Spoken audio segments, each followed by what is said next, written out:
ونصلي على رسوله الكريم أما بعد فأعوذ بالله من الشيطان الرجيم بسم الله الرحمن الرحيم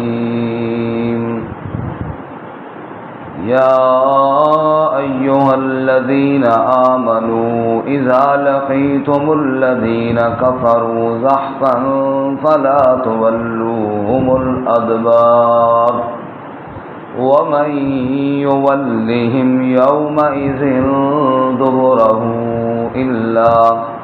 إلا متحرفا لقتال أو متحيزا إلى فئة فقد باء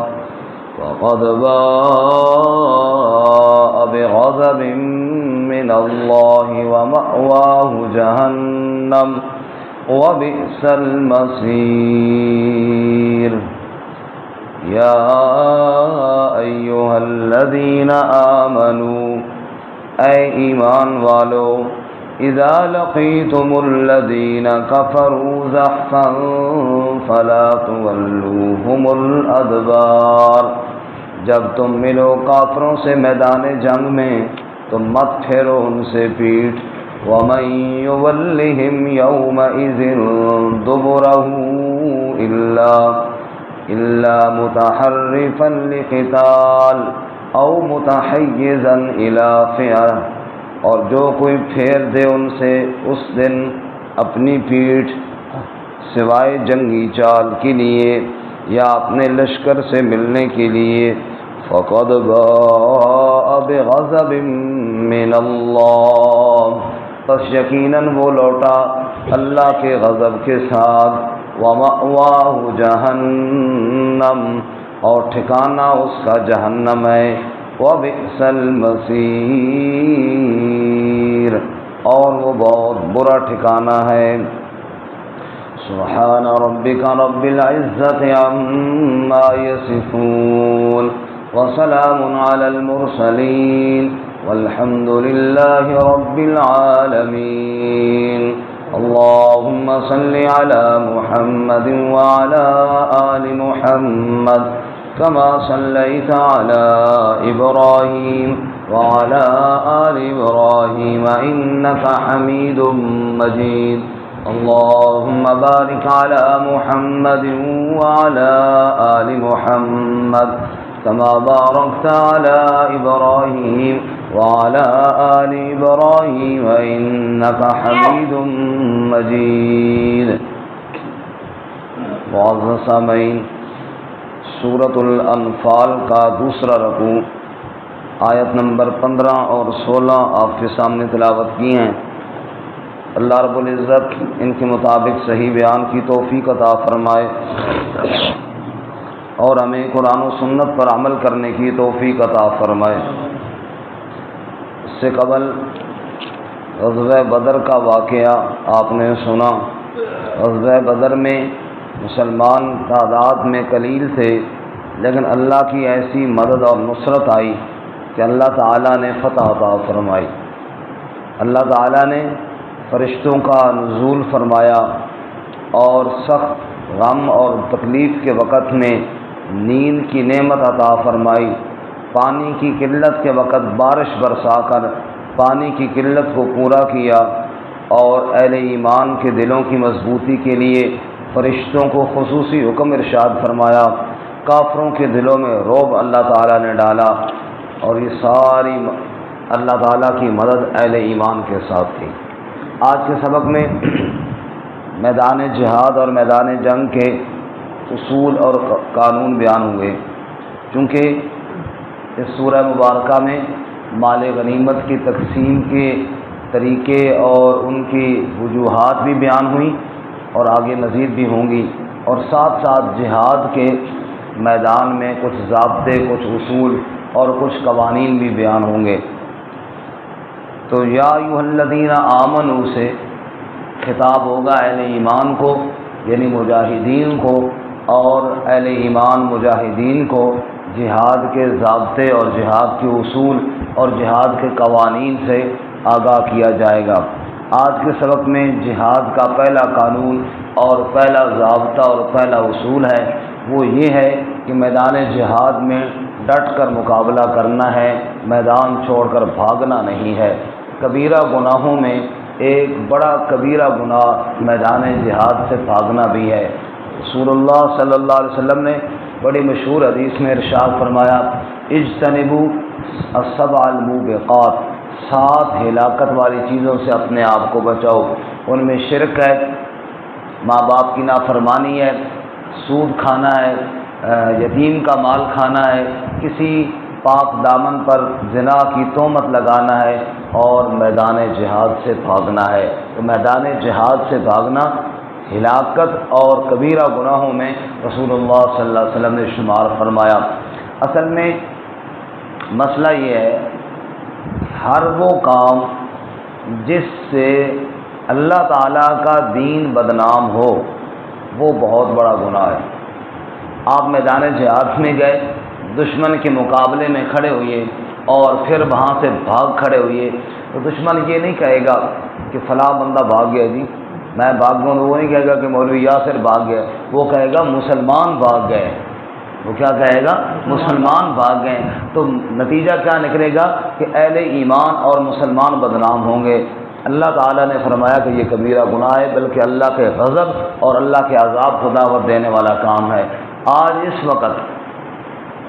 وقت مجموعی طور پہ ہم دیکھیں تو حالات یہاں تک بنے ہوئی ہیں، دھوکے اور فراڈ کر کر کے لوگ کہہ دیتے ہیں نا جی، اور یہ مسلمان ہوتے ہی ایسے ہیں، کہتے ہیں نہیں کہتے؟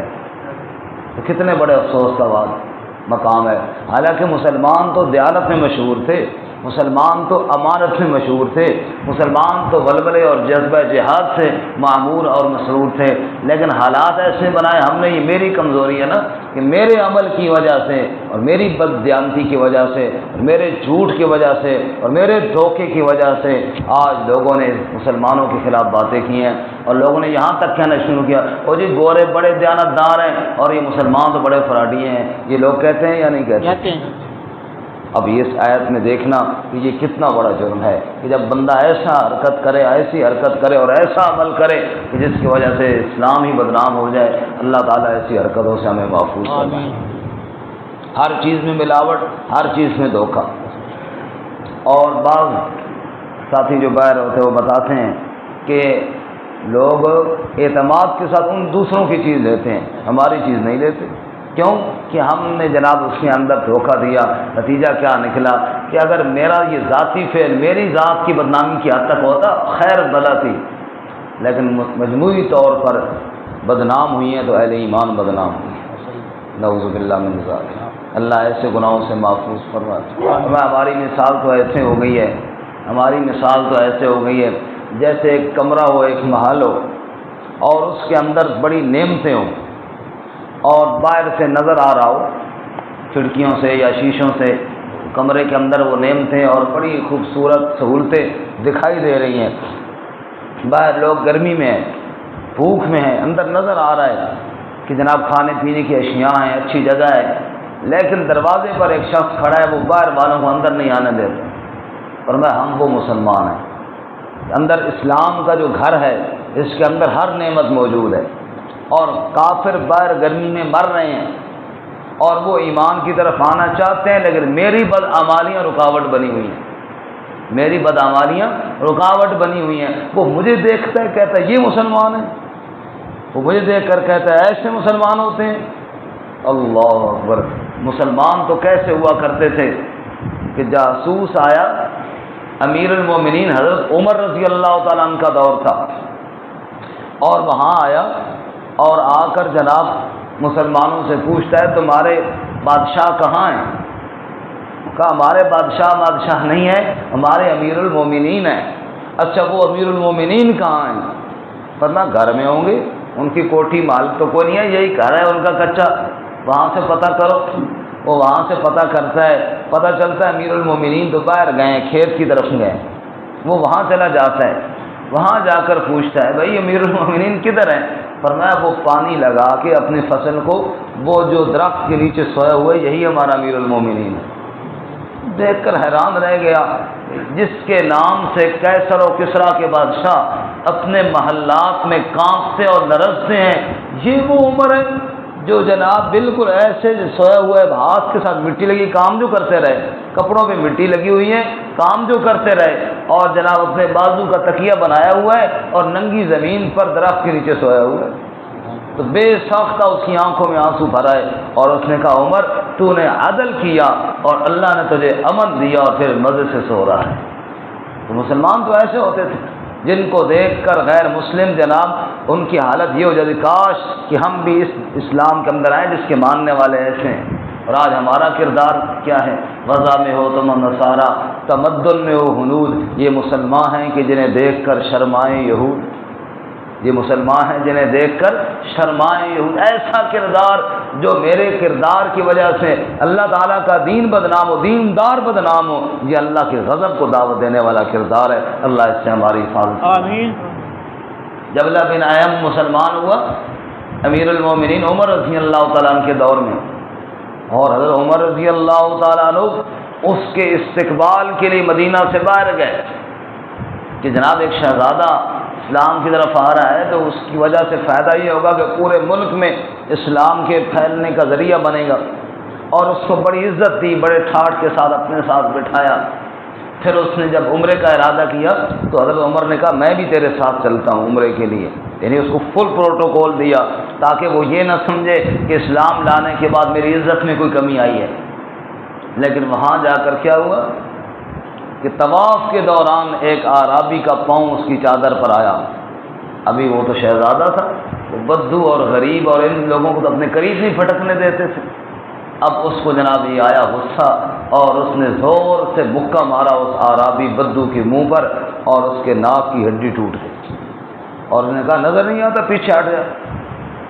اس بدو نے کہا کہ میں ابھی امیر المومنین کو بتاتا ہوں۔ انہوں نے کہا بتا کیا کر لے گا؟ اس کے ذہن میں یہی تھا کہ عمر تو جناب میرے اتنا استقبال کرنے والا، میں تو شاہی مہمان ہوں، یہ بدو کے کہنے پر مجھے کیا سزا ملے گی؟ لیکن اسے یہ پتہ نہیں تھا کہ عمر جو عزتیں دے رہا تھا وہ تو اللہ کی رضا کے لیے دے رہا ہے، وہ اس لیے نہیں کہ شہزادہ ہے، وہ اس لیے نہیں کہ بادشاہ ہے۔ اب وہ غریب بدو عمر رضی اللہ تعالیٰ عنہ کے پاس چلا گیا، خون اس کا بہہ رہا ہے، امیر المومنین وہ جو آپ کا بادشاہ مہمان آیا ہوا ہے اس نے مجھے مکہ مار کے میری ہڈی کو توڑ دیا۔ عمر رضی اللہ تعالیٰ عنہ کا تو مزاج وہ جلال کے اندر بدل گیا، سمجھنے لگے کیوں کیا کیا تو نے، کیوں مارا اس نے؟ کہا جی بس غلطی سے میرا پاؤں آ گیا تھا اس کی چادر پر اور اس نے یہ حشر کر دیا۔ حضرت عمر فرمایا جلدی پکڑ کے اس کو حاضر کرو۔ اب وہ عمر کا پروٹوکول اور استقبال دیکھ رہا تھا، یہ والا رنگ نہیں دیکھا تھا اسلام کا، اس کو پکڑ کر حاضر کیا گیا۔ عمر رضی اللہ تعالیٰ عنہ کی آنکھوں میں غیظ و غضب ہے، اور آپ فرما رہے ہیں ماؤں نے تو ان کو آزاد جنا تھا، تم نے کب انہیں اپنا غلام سمجھ کے پیٹنا شروع کر دیا؟ اس نے کہا اس نے پاؤں رکھا ہے میری چادر پر۔ فرمایا اگر غلطی سے پاؤں آ بھی گیا تھا تو اس کا یہ کون سا طریقہ ہے کہ اس کا مار مار کے ہڈی توڑ دو؟ فرمایا چاہیے تو یہ کہ ابھی تیرے ناک کی ہڈی یہاں توڑ دی جائے، کیونکہ عدل کا تقاضا یہی ہے، لیکن چونکہ تو نو مسلم ہے، ابھی تجھے اسلام کے انصاف اور عدل کے قانون اور ضابطے نہیں پتہ ہے، اس لیے میں تجھے کل تک مہلت دیتا ہوں، کل تک اس بدو غریب سے معافی مانگ اور یہ تجھے معاف کرے تو ٹھیک ہے، ورنہ کل تیرے ناک کی ہڈی کو توڑ دیا جائے گا۔ یہ فیصلہ سن کر وہ تو لرز گیا کہ میں بادشاہ اور میں اس غریب بدو سے اور غلام سے معافی مانگوں؟ فرمایا کہ کل تک اس کو چھوڑ دو، کل دیکھا جائے گا۔ اب وہ سوچے میں معافی مانگوں نہ مانگوں، کیسے مانگوں؟ وہ اندر ایک تکبر اور غرور بھرا ہوا تھا۔ بلاخر اس کو رات کی تاریکی میں چھپ کر بھاگنے کا موقع ملا تو وہ چھپ کر کے بھاگ گیا۔ دوسرے دن عدالت لگائی گئی، پتہ چلا جی وہ تو بھاگ گئے مجرم۔ حضرت عمر رضی اللہ تعالیٰ عنہ یوں سر پکڑ کے بیٹھ گئے۔ آپ خود سوچیں کہ جس کے ایمان لانے پر اتنے خوش ہوئے کہ مدینہ سے باہر چل کر استقبال کیا، جس کی وجہ سے اتنے خوش ہوئے کہ مکہ تک اس کے ساتھ عمرہ کے لیے خود چل کر آئے کہ یار اسلام پھیلنے کا ایک ذریعہ بنے گا، جب وہ بھاگ گیا ہوگا تو کتنا دکھ لگا ہوگا۔ دکھ لگا، سناٹا چھا گیا، سب لوگ خاموش ہو گئے۔ ایک بندے نے خاموشی توڑ کر کہا امیر المومنین کاش کہ آپ اس کے ساتھ کوئی نرمی والا معاملہ کرتے۔ تو شہزادہ چنگا بھلا مسلمان ہوا تھا تو وہ بھاگ نہ جاتا۔ حضرت عمر رضی اللہ تعالیٰ نے اوپر دیکھا، آنکھوں میں آنسو تھے، فرمانے لگے ہاں ٹھیک کہتے ہو، دل میرا بھی یہی چاہتا تھا کہ اس کو سزا نہ دوں، دل میرا بھی یہی چاہتا تھا کہ اس کے ساتھ نرمی کروں، لیکن پھر میں نے سوچا عمر کل رب کی بارگاہ میں جب جائے گا اور رب تو اس سے پوچھے گا کہ ایک غریب بدو جس کو ناحق مارا گیا تھا، وہ خون ٹپکتا ہوا تیرے پاس آیا تھا اور تجھے میں نے کرسی عدالت پر بٹھایا تھا، دوسری طرف بادشاہ تھا، ایک طرف وہ غریب آدمی تھا، اور تو نے اپنے بادشاہ اور اس کے پروٹوکول کا لحاظ کرتے ہوئے غریب کے ساتھ عدل نہیں کیا۔ جب رب مجھ سے یہ پوچھے گا تو میں رب کو کیا جواب دوں گا؟ لہذا میں نے کہا عمر تو فیصلہ انصاف کا کر، باقی رب جانے اور رب کا کام جانے، کم از کم تو اللہ کے سامنے سے روبرو ہونا کہ یا اللہ جس منصب پر تو نے بٹھایا تھا میں نے اس منصب میں کوئی کمی نہیں کی ہے، جو حکم تیرا تھا وہ میں نے پورا کر کے دکھایا ہے، ورنہ دل میرا بھی یہی چاہتا تھا کہ اس کے ساتھ نرمی کرو۔ تو مسلمانوں کا تو یہ کردار تھا، مسلمانوں کا تو یہ کردار تھا۔ آج مسلمانوں کا کیسا کردار بن گئے، کاش امت مسلمہ کو اللہ صحیح کردار والی امت بنا دے، آمین۔ مسلمانوں کا تو یہ کردار تھا، عدل اور انصاف، اور مسلمانوں کا تو یہ کردار تھا اللہ کی دھرتی پر اللہ کا نظام اور اللہ کی دھرتی پر اللہ کی مخلوق کے خدام اور غلام بن کر مسلمان رہتے تھے، اور ہر معاملے میں صرف اللہ رب العزت کی ذات کو مد نظر رکھتے۔ اسلامی تاریخ آپ پڑھیں، ایسے 20 واقعات ہیں کہ مسلمانوں نے کیسے اللہ کی رضا کو اپنا منشور بنایا۔ بات دوسری طرف نکل جائے گی اور وقت مختصر ہوتا ہے، لیکن ایک واقعہ اور بھی عرض کر دوں۔ اسلامی تاریخ میں سلطان الدین اور غیاث الدین دو نام بڑے چلتے ہیں۔ سلطان الدین خلیفہ ہیں، غیاث الدین قاضی ہیں عدالت کے۔ تو سلطان الدین جو بادشاہ تھے وہ شکار کھیل رہے تھے اور شکار کو تیر مارا تو جا کر ایک یتیم بچے کو لگ گیا، غلطی سے بچہ شہید ہو گیا، فوت ہو گیا۔ اس کی والدہ وقت کے امیر اور بادشاہ کے خلاف کیس لے کر غیاث الدین کی عدالت میں آئی کہ غیاث الدین نے تیر مار کر میرے بچے کو مار ڈالا ہے، مجھے انصاف چاہیے۔ قاضی غیاث الدین نے سلطان الدین کو طلب کیا، وہ پیش ہوا، ورنہ ہمارے یہ والا دور ہوتا تو کہاں کوئی پیش ہوتا ہے۔ پیش ہوا تو اس نے کہا کہ تو نے بچے کو مار ڈالا ہے۔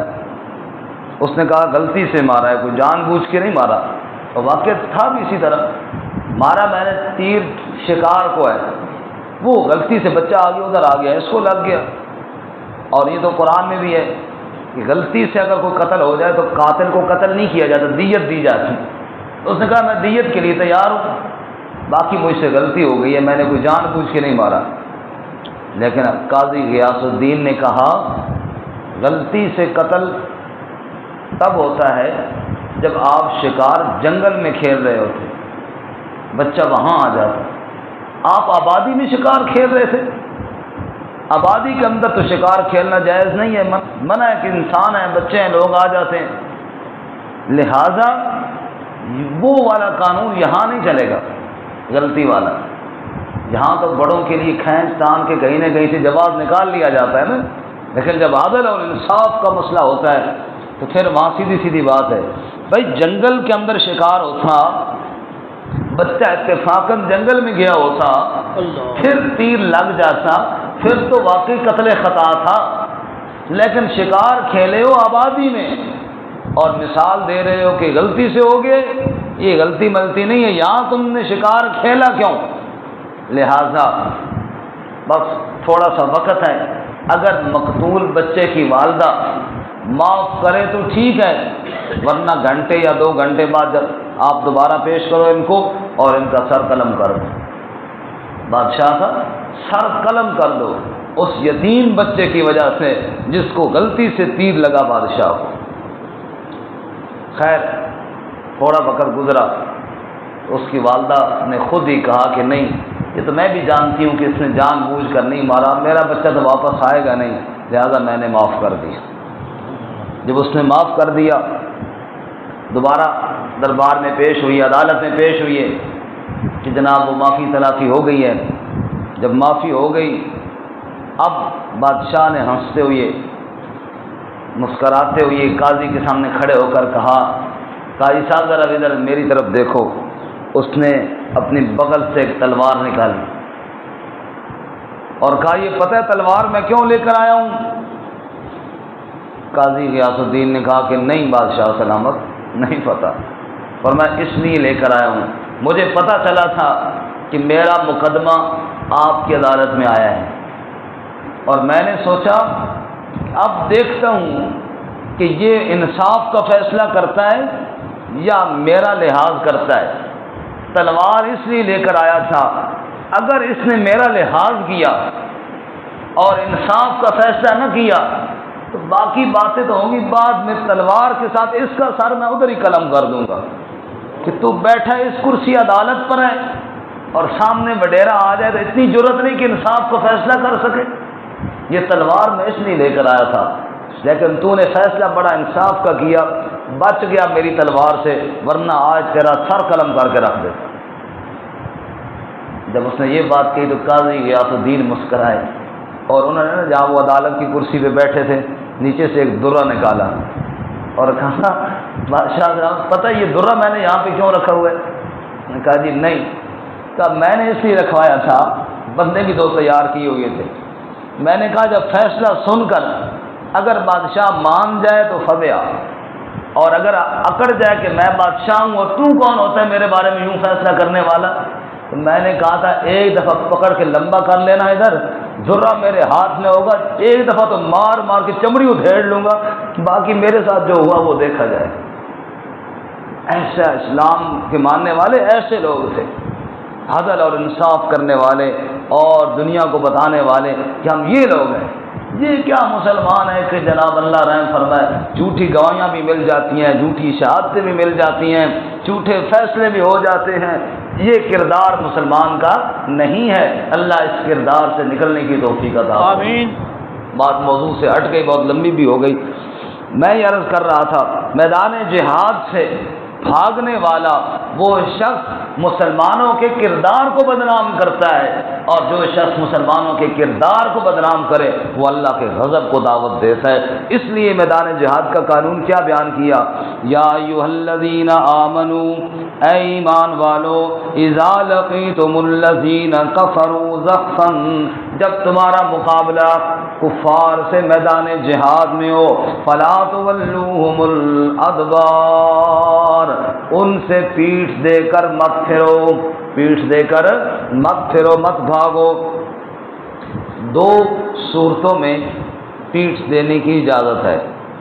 ایک کوئی جنگی چال کے طور پر بندہ میدان چھوڑ کے بھاگ نہیں رہا، دشمن کو یہ سمجھاتا ہے کہ میں بھاگ رہا ہوں، دشمن آگے آ جاتا ہے، مقصد ہوتا ہے کہ اس کو تھوڑا کھینچ کے آگے تک لے آؤ تاکہ آسانی کے ساتھ اس کو شکار کیا جا سکے۔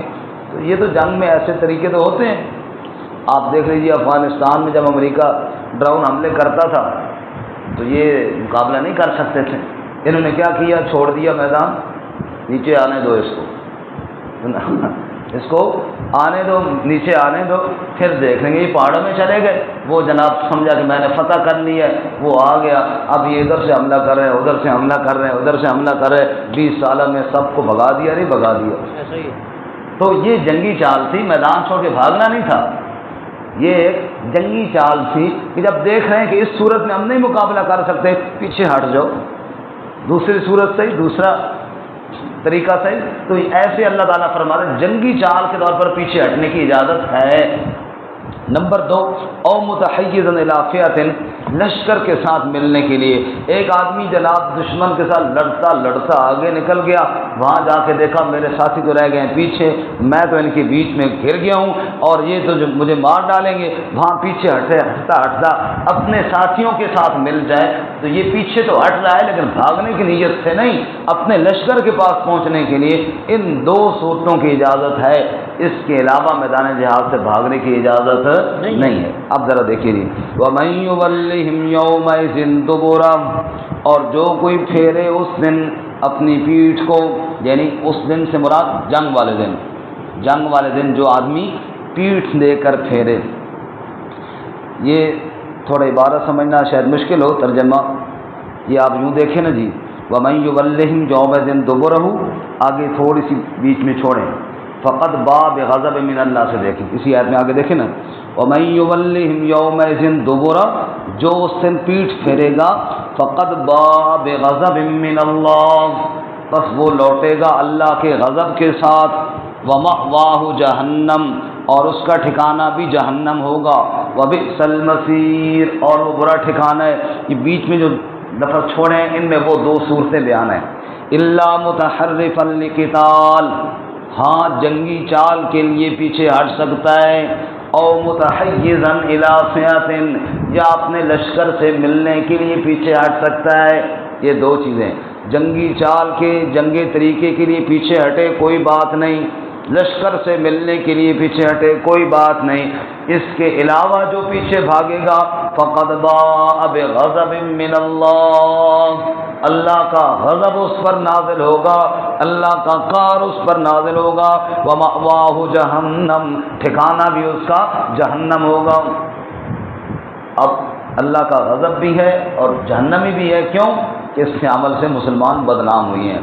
وَبِئْسَ الْمَصِيرُ، اور یہ برا ٹھکانہ ہے.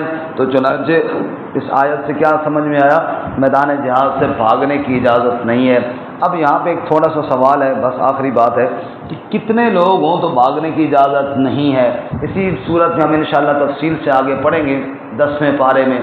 اللہ فرماتا ہے اِن یکم منکم 20 صابرون یغلبوا 200 وَإِن یکم منکم 100 یغلبوا 1000 من الذین کفروا.